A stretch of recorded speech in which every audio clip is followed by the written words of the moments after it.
Hello, bonjour. Aujourd'hui, on va parler de Meghan Markle, la duchesse de Sussex et de Kate Middleton. Comme vous le savez, sur cette chaîne, on parle de toutes les rumeurs, bonnes ou mauvaises, sur la duchesse, afin d'apporter notre commentaire et aussi peut-être une explication un peu plus proche de la réalité que celle offerte par les médias tabloïds. Donc on va revenir sur l'histoire de Kate Middleton a fait pleurer Meghan Markle ou Meghan Markle a fait pleurer Kate Middleton. En fait, quelques jours avant le mariage, il y a eu les essayages pour les enfants royaux, c'est-à-dire la princesse Charlotte et les autres petits étaient censés porter certains habits. Alors il y a un désaccord sur ce qu'il fallait porter. C'est Kate qui apparemment est en train de conseiller Meghan sur ce qu'il faut faire lors de son mariage.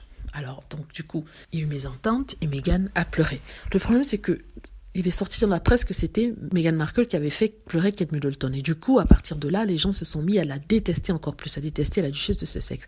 C'est ça d'ailleurs qu'elle a dit dans son interview avec Oprah Winfrey.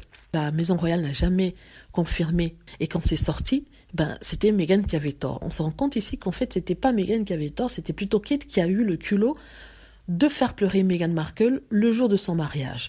Au lieu d'être une spectatrice normale et d'être là pour soutenir la femme de son frère, non, elle lui fait pleurer en lui intimement de changer quelque chose dans son mariage. Alors, placé devant cette correction de Meghan Markle, la famille royale a envoyé ses sbires pour dire en fait que oui, les deux ont pleuré. Pourtant, ils ne nous avaient pas dit ça au départ. Oui, les deux ont pleuré, c'est-à-dire Kate Middleton est rentrée chez elle, elle a pleuré et que c'était dû à ses hormones, elle venait juste d'avoir le petit lui et ainsi de suite. Non, je suis désolée, ça c'est une excuse. On ne va pas dans le mariage de quelqu'un alors qu'on n'est qu'invité la faire pleurer. C'était elle la mariée. Kate Middleton n'est pas encore la reine, donc elle devait se tenir sa bouche fermée. Je suis désolée d'être aussi irrespectueuse.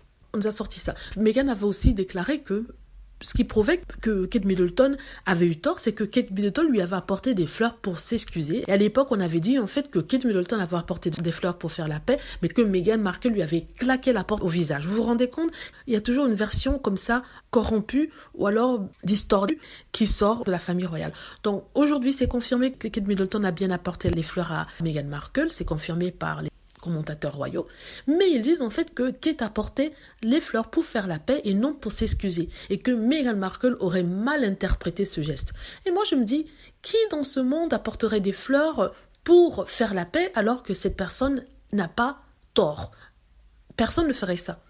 Par exemple, moi, si vous me blessez, je ne vais pas vous apporter des fleurs pour faire la paix. C'est à vous de m'apporter des fleurs pour faire la paix et de des excuses. Donc, vous voyez, ça n'a pas de sens. Vous apportez des fleurs parce que vous avez blessé quelqu'un, parce que vous voulez vous excuser, parce que vous voulez faire la paix. Mais vous n'apportez pas des fleurs pour faire la paix. En tout cas, c'est toujours du n'importe quoi.